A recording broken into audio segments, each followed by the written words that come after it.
రాయుడు రాయుడు రాయుడు. ఇప్పుడు ఎక్కడ చూసినా ఎవరి నోట విన్నా ఇదే పేరు. ఇతను చేసిన మంచి అంతులేనిది.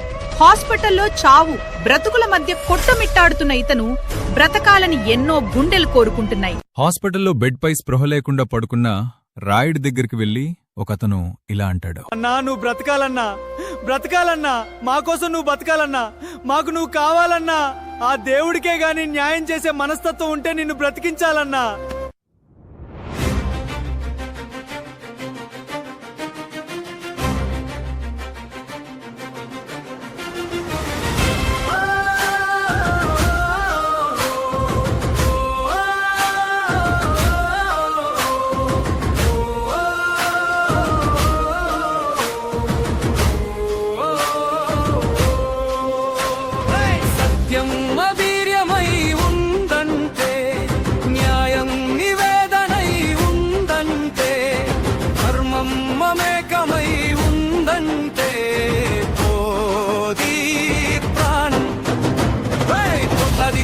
ప్రార్థన కవచమై నిలుచుంటే మృత్యువే తల వంచి నీకు దారిని ఇస్తుంది.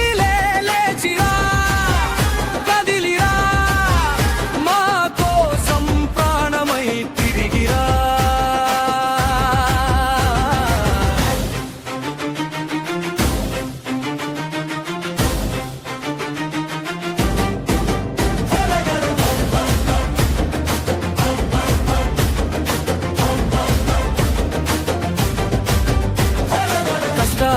చీకటిలో నువ్వే మాకు వెలుగయ్యావు. అన్యాయం ఎదురొస్తే పిడికిలై దూసుకొచ్చావు. నీ నెత్తుటి చుక్కతో మానుదుటన ధైర్యం రాసావు. నువ్వు పడిపోతే ఈ నెల తల్లి గుండె ఆగిపోదా. నీ శ్వాస కోసం ఇగాలంతా ఎదురు చూస్తుంది. యముడితో పోరాడి గెలిచి రావే ఓ పోరాట యోధుడా. సత్యం వీర్యమై ఉందంతే, న్యాయం నివేదనై ఉందంతే, ధర్మం మమేకమై ఉందంతే, పోది ప్రాణం. కోట్లాది గుండెల ప్రార్థన కవచమై నిలుచుంటే మృత్యువే తల వంచి నీకు దారిని ఇస్తుంది. లేచిరా, కదిలిరా, మా కోసం ప్రాణమై తిరిగిరా.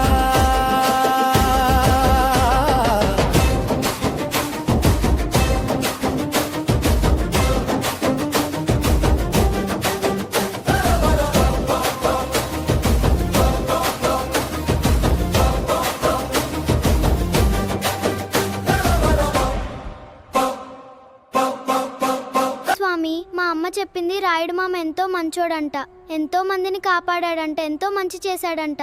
కానీ ఇప్పుడు హాస్పిటల్లో ఉన్నాడంట. మా మామని బ్రతికించు స్వామి. గాయాలు నీ దేహానికే కానీ నీ ఆత్మకు కావురా.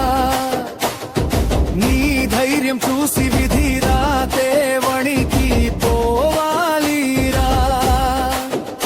ఒకరి కోసం బ్రతికేవాడు ఎన్నటికీ చావడురా. జనం కోసం నిలిచిన నీకు ఏ శక్తి అడ్డు లేదురా. మమకారం పంచిన నీకు మరణమే లేదురా.